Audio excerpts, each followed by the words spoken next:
Thank you for joining Wars of the Rosies, as we continue with part 12 of Dr. R. Swinburne Clymer's Ancient Mystic Oriental Masonry. 167. The Brother Templars, says Roisler, were, according to their statutes, hospital brothers, divided into three classes. One, into a class of serving, who, without distinction, nursed sick pilgrims and Knights Templars. 2, into that of the spiritual brothers, destined for the service of pilgrims. 3, into that of knights who went to war. 168. We find in the instructions of the Chevalier d'Orient were celebrated the foundation of the Knights Templars and the spread of their teachings in Europe. The following declaration on the matter is given. 169. 81 Masons, under the leadership of Garamounts, the Patriarch of Jerusalem, went in the year 1150 to Europe and betook themselves to the Bishop of Uppsala, who received them in a very friendly fashion, and was consequently initiated into the mysteries of the Copts which the Masons had brought with them. Later he was entrusted with the deposit of the collection of those teachings, rites and mysteries. The bishop took pains to enclose and conceal them in the subterranean vaults of the Tower of the Four Crowns, which at the time was the crown treasure chamber of the King of Sweden. 9 of these Masons, amongst them Hugo de Paganus, founded in Europe the Order of the Knights Templar. Later on, they received from the bishop the dogmas, mysteries, and teachings of the Coptic priest confided to him. 170. Thus in a short time, the Knights Templars became the receivers and depositors of the mysteries, rites, and ceremonies which had been brought over by the Masons from the East, the Levites of the true light. 171. The Knights Templars, devoted entirely to the sciences and to the dogmas brought from the Thebaid, wished, in the course of time, to preserve this doctrine in solemn fashion by a token. The Scotch Templars served as a pattern in the matter, they having founded the 3 degrees of St. Andreas of Scotland, and adapted them to the allegorical legend to be found in the instructions referred to. 172. Scotch Templars were occupied in excavating a place at Jerusalem in order to build a temple there, and precisely on the spot where the Temple of Solomon, or at least that part of it called the Holy of Holies, had stood. During their work they found 3 stones which were the cornerstones of the Solomon Temple itself. The monumental form of these excited their attention. This excitement became all the more intense when they found the name of Jehovah engraved in the elliptical spaces of the last of these stones, this which was also a type of the mysteries of the Coptic. The sacred word which, by the murder of the master builder, had been lost, and which, according to the legend of the first degree, Hiram had engraved on the foundation stone of Solomon's temple. After such a discovery, the Scotch Knights took this costly memorial with them, and in order eternally to preserve their esteem for it, they employed these as the 3 cornerstones of the first temple at Edinburg. 173. The works began on St. Andreas' Day, and so the Templars, who had knowledge of this fact, of the secret of the 3 stones, and of the rediscovered word, called themselves Knights of St. Andreas. They appointed degrees of merit in order to attain, and these are present in the apprentice, fellowcraft, and master degrees, known under the name of the Little Master Builder, the Great Master Builder, and the Scotch Master. 174. By the instruction common to all knightly orders, the Crusaders were under obligation to make many journeys and pilgrimages where, as is said, they had to see themselves surrounded by dangers. Therefore, they founded these degrees in order to recognize each other and to assist each other in need. For these journeys, they took signs, words, and particular touches or grips, and imparted to all brothers a principal sign in order to find help in case of a surprise. 175. In order to imitate the Christians of the East and the Coptic priest, these knights preserved among themselves the verbal law, which was never written down, and took care that it should remain concealed to the initiated of the lower degrees. All this is preserved with exactitude in the philosophic rite of our days, although this rite does not precisely seek to derive its origin from the Knights Templars. 176. The Knights Templars united the possessions of the old man of the mountains under their rule, as they had perceived the supernatural courage of his pupils. They admitted these into their order. Some historians have thus came to the opinion that the Knights Templars had been induced themselves to accept the instructions of those admitted. Gucher von Montbar was acquainted with these teachings and transplanted them into Europe. 177. All these circumstances were very detrimental to the religion of Rome. It lost many of those who had belonged to it. More especially, many crusaders who were sojourning in Syria, Palestine, and Egypt, where all the forms of belief of the first Christians were preserved and tolerated by the Saracens. 178. Eastern Christians regarded the dogma of the unity of God as a mystery, and saw in it a divine manifestation. They, therefore, only imparted the knowledge thereof at initiation, which they held very secret. They practiced the morality commanded by the Son of Mary, but did not believe in his divinity. For all those who followed Gnostic and Kabbalistic traditions considered him to be their elder brother. 179.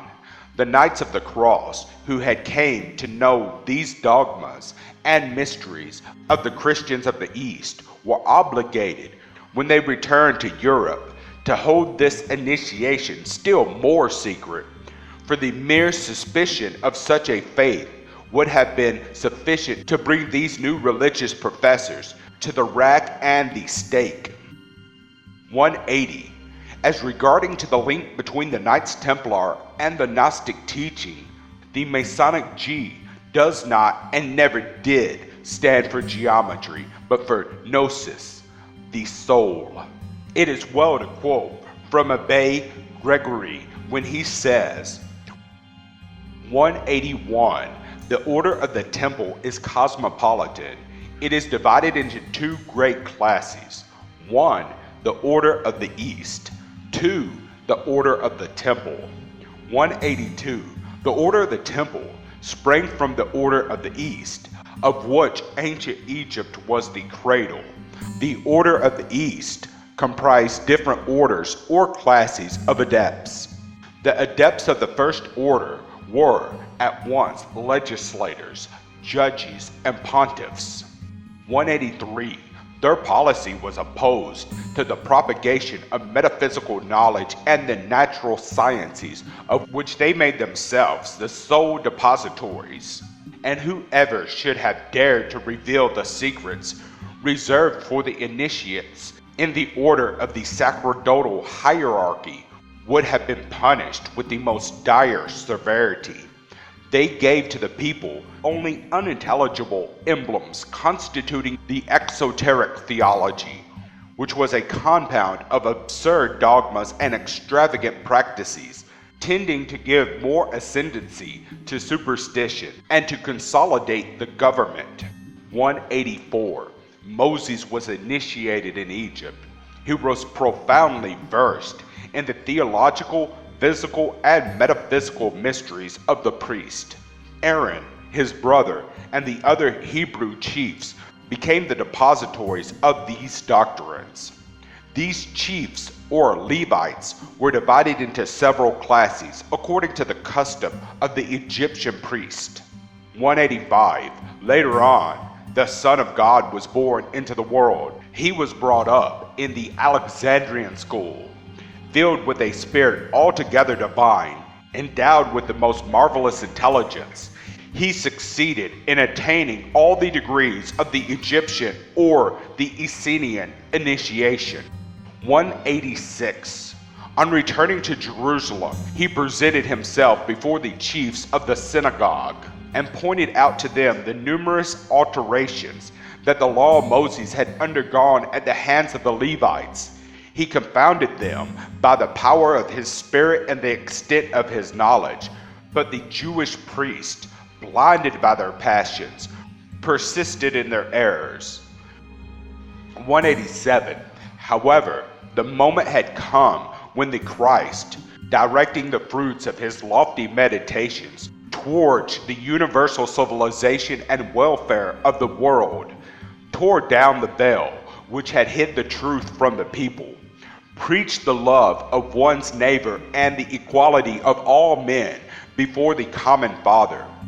Finally, consecrating by a sacrifice worthy of the Son of God the heavenly doctrines which he had came to spread, he established forever on the earth, by his Gospels, the religion inscribed in the book of eternity. 188. Jesus conferred on his disciples the evangelical initiation, caused his Spirit to descend upon them, divided them into different orders according to the custom of the Egyptian priest and Hebrew priest, and placed them under the authority of St. John, his beloved disciple, and whom he had made supreme pontiff and patriarch. 189. John never quitted the East. His doctrine, always pure, was not altered by the admixture of any other doctrine. 190.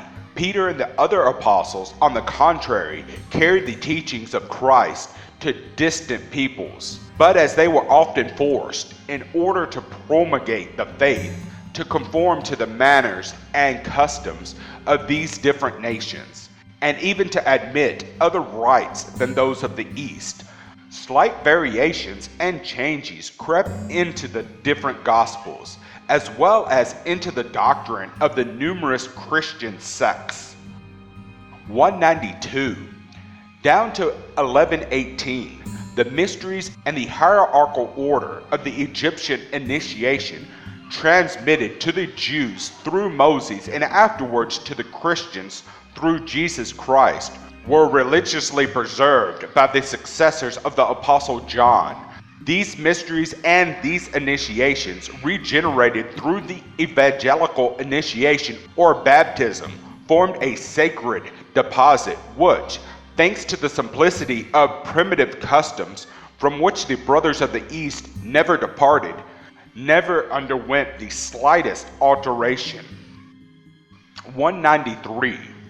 The Christians of the East, persecuted by the infidels, appreciating the courage and pity of those valiant crusaders who, sword in one hand and cross in the other, flew to the defense of the holy places, doing justice, above all, to the virtues and the ardent charity of few Epeans, considered it their duty to entrust to the hands so pure the treasures of knowledge acquired during so many centuries, and sanctified by the cross, the teachings and the ethics of the man-God.